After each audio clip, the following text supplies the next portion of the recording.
News পাওয়ার 24। প্রিয় দর্শক, আসসালামু আলাইকুম। জাতীয় সংসদ নির্বাচন 2026-কে কেন্দ্র করে জনমনে বিভিন্ন প্রশ্ন ঘুরপাক খাচ্ছে।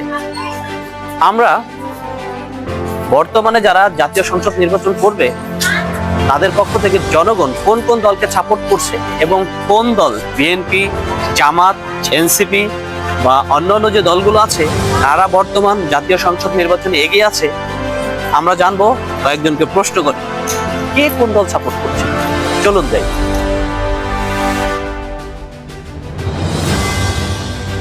আসসালামু আলাইকুম খান ভাই, কেমন আছেন? ওয়ালাইকুম আসসালাম।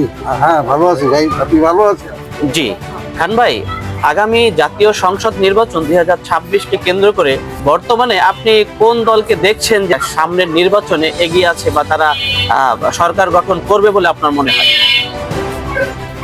সব দলেরই নির্বাচন করার অধিকার আছে, সবাই করবে। তবে আমি সাধারণ মানুষ হিসাবে আমার মনে হয় বিএনপি বর্তমানে মোটামুটি খুব ভালো পজিশনে এগিয়ে আছে। জনমত বেশি, জনপ্রিয়তা বেশি, সবাই এই দলকেই এখন বর্তমানে পছন্দ করতেছে।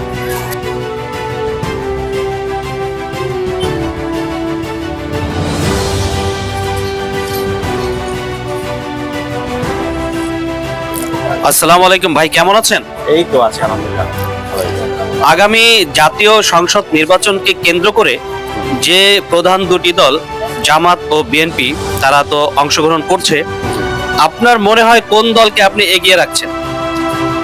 আসলে বাংলাদেশের এই বর্তমান প্রেক্ষাপট, মূল বিষয়টা হচ্ছে বাংলাদেশের নির্বাচন, যে অংশগ্রহণ করছে দলগুলা, তার মধ্যে অবশ্যই বিএনপি হচ্ছে বাংলাদেশের একটি ঐতিহ্যবাহী এবং বড় দল। এটির লক্ষ্য কোটি এই শক্তি সারা দেশে বিস্তৃত আছে। তারা তাদের যে দীর্ঘ সময় তারা ক্ষমতার বাইরে ছিল, কিন্তু তাদেরকে দমিয়ে রাখা যায়। তারা আন্দোলন সংগ্রাম করেছে, মানুষের সাথে মিশেছে, তারা ঠিকই আছে। অবশ্যই সেই হিসাব নিকেশে তাদের যে সংগ্রাম, তাদের যে দীর্ঘ নিপীড়ন নির্যাতনের যে ইতিহাস, সেই দিক থেকে মানুষ অবশ্যই একটি বৃহৎ এই দলকে আমি আমার থেকে এগিয়ে রাখতে হচ্ছে। আচ্ছা, বিএনপি যদি ক্ষমতায় আসে তাহলে বর্তমানে বিএনপি নিয়ে যে ধরনের অপপ্রচার, যেমন আপনার ধরেন চাঁদাবাজি, যদি ক্ষমতায় আসে তারা কি এগুলো নিয়ন্ত্রণ করবে কিনা? আচ্ছা, আপনার এই বিষয়টি প্রশ্ন থেকে একটি উত্তর আমার কাছে আছে। যেহেতু এটি একটি বড় দল স্বাভাবিক এইসব ছোটখাটো কিছু বিচ্ছিন্ন ঘটনা থাকবেই। এটা যে শুধু বিএনপির এমন না, এটা সব দলেরই আছে। দীর্ঘ সময় যেহেতু তারা ক্ষমতার বাইরে ছিল, তাদের যে আকাঙ্ক্ষা, তাদের যে আমি এটাকে ক্ষুধাও বলবো, সেই হিসেব নিকেশে তারা ঠিক আছে। আমি যে অভিযোগগুলো মানুষের আছে যে চাঁদাবাজি, লুটপাট, হাবিজাবি, এইসব বিষয় এগুলো অবশ্যই আছে, কিন্তু বিশাল দল তারা যে এক চুইসে নিয়ন্ত্রণ করবে এমন কিন্তু তাদের শক্তি নেই।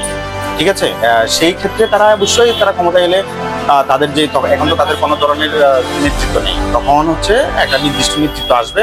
অবশ্যই তারা একটা নির্দিষ্ট কমান্ডের মধ্যে চলে আসবে। এগুলো সুদূর আসে না, তারা এগুলো একবারে 0% চলে আসার সম্ভাবনাই সবচেয়ে বেশি।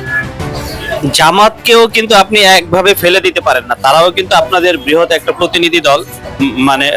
সেই ক্ষেত্রে জামাতকে আপনি কিভাবে দেখছেন? না, জামাতের বিষয়টা হচ্ছে জামাত তাদের ইতিহাসে, রাজনৈতিক দেশে স্বাধীন বাংলাদেশ যতগুলো নির্বাচন করেছেন, তাদের যে এখন জোট করেছে তারা এর আগে নির্বাচনের পরিসংখ্যান আপনাকে দেখতে হবে। আপনি নির্বাচন পরিসংখ্যানগুলো দেখতে তারা কতটি আসন পেয়েছে সেসব হিসাব নিয়ে দেখতে হবে। তো জামাতের হিসাব থেকে জামাতকে আমি 10-15টা বা 20টার উপরে সিট। আচ্ছা, নির্বাচনের যে গ্রহণযোগ্যতার বিষয়টা, বৈশ্বিক গ্রহণযোগ্যতার একটা বিষয় আছে। বৈশ্বিক গ্রহণযোগ্যতার বিষয়টা চিন্তা করলে কিন্তু আপনি দেশে একটি বড় শক্তিকে বাইরে রেখে কিন্তু নির্বাচন করতে যাচ্ছেন। এই নির্বাচনটা আমরা দেখতে পাচ্ছি আওয়ামী লীগ, যেই বাংলাদেশের আপনি যদি এর আগের নির্বাচনগুলোর পরিসংখ্যান দিকে তাকান, 2001 সালে আওয়ামী লীগ কিন্তু সরকার গঠন করেনি। সরকার গঠন না করার পরেও আওয়ামী লীগ 40% ভোট পেয়েছে। ঠিক আছে, এর পরবর্তী 2008 সালে কিন্তু আওয়ামী লীগ সরকার গঠন করেছিল। সেই নির্বাচনে আওয়ামী লীগ 42% ভোট পেয়ে সরকার গঠন করেছিল। কিন্তু ওই নির্বাচনগুলো 2008 সালের পরবর্তীতে নির্বাচনগুলো নিয়ে নানান প্রশ্ন আছে, কিন্তু 2008 পর্যন্ত যে নির্বাচনগুলো এগুলো নিয়ে বাংলাদেশ মানুষ কোনো প্রশ্ন নেই। এই নির্বাচনগুলোতে তো 40%-42% আওয়ামী লীগ ভোট পেয়েছে। সেই জনসংখ্যাকে বাইরে রেখে আপনি যে নির্বাচন করছেন সেটিও কিন্তু আপনাকে চিন্তা করতে হবে, সেটিও কিন্তু আমাদের চিন্তা করতে হবে। এই বিষয়গুলা গ্রহণযোগ্যতার দিকে আপনাকে প্রশ্নবিদ্ধ করবে। ধন্যবাদ আপনাকে।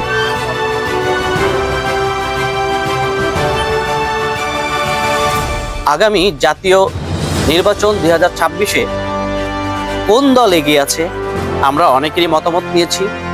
এখন আসছি আমাদের এলাকার বড় ভাই দুলাল ভাইয়ের কাছে। এখন জানবো উনি কোন দলকে অনুমান করছে যে এই দল অবশ্যই সরকার গঠন করবে। চলুন যাই। আসসালামু আলাইকুম ভাই, ভালো আছেন? বর্তমানে নির্বাচন মাঠ তো খুব গরম। বিএনপি জামাত দুইটা দলই এইখানে বৃহৎ দুইটা দল, আর আরেকটা বৃহৎ দল ছিল আওয়ামী লীগ। যেহেতু তারা নির্বাচনে আসছে না, সেহেতু আমরা এই দুই দল নিয়ে আলোচনা করব। বিএনপি এবং জামাত এই দুই দল তারা যেহেতু ঐক্য গঠন করে, যে ছোট ছোট দলগুলো তাদের সাথে ঐক্যমত পোষণ করেছে।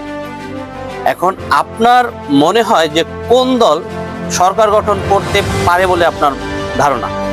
আমি যা দেখতেছি, মনে করেন জামাত পাবে, কিছু সিট পাইতে পারে, কিন্তু বিএনপি আগে আছে, সব দিক দিয়ে আগে আছে। মাঠে বলেন, জনগণের ভিতরেও দেখি ভোটার বেশি বিএনপি। আগামী সামনে মনে হয় বিএনপি আগে আছে, এটাই ভাবতেছে। আচ্ছা, বিএনপি যদি ক্ষমতায় আসে, এই যে বিএনপির নামে অনেকেই বলা বলি করছে যে তারা চাঁদাবাজি, টেন্ডারবাজি, ফুটপাত দখল, বিভিন্ন জায়গা দখল এগুলো করছে, আপনার কি মনে হয় যে আসলে এগুলো কি বিএনপি নির্মূল করতে পারবে? হ্যাঁ, অবশ্যই পারবে। আগের মতন তো আর রাজনীতিক নাই এখন। অন্যান্য দল আছে, জামাত বা অন্যান্য যে দল আছে তারা থাকবে, তারাও ভালো অবস্থানে আছে, কিন্তু বিএনপি সব থেকে আগে আছে। আর আগামীতে যে চাঁদাবাজের কথা বললেন, এগুলি সব দলই আছে, কম বেশি সব দলই থাকে। আর বিএনপি আশা করি এবার ইনশাল্লাহ এগুলিরে একটু দমায় রাখবে যদি ক্ষমতায় আসে। তো আশা করি যে এই ধরনের চাঁদাবাজিগুলি বন্ধ করবে। আর আমাদের যে বিএনপির তারেক রহমান সাহেব অবশ্যই উনি এটার উপরে গুরুত্ব দেবেন।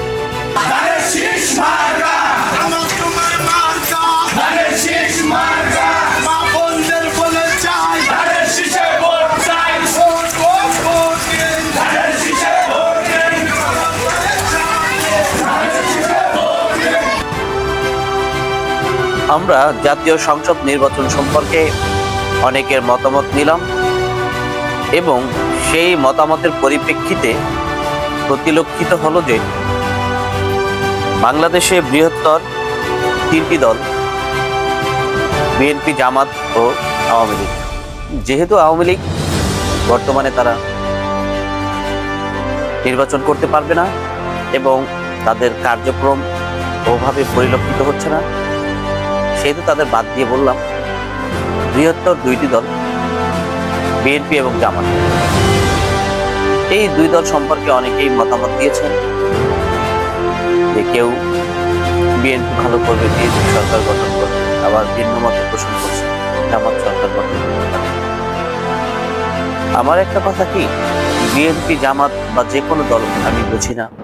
আমি শুধু একটি কথা বলতে চাই, সেটি হলো দেশে যেই সরকারই দেশ পরিচালনা করুক এবং নির্বাচিত হোক না কেন, বাংলাদেশে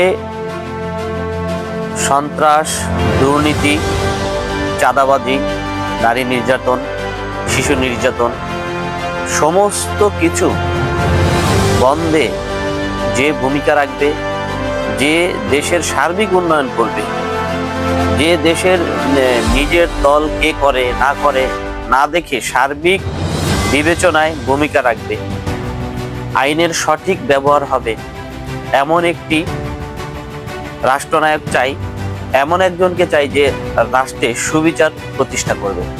কোনো রকম ঘুষ, দুর্নীতি, চাঁদাবাজি কোনো কিছু চলবে না, এমন কাউকে আমি বিবেচনা করি। আপনারা কি অন্য কিছু ভাবছেন? তাহলে কমেন্টে জানাবেন। ভালো থাকবেন।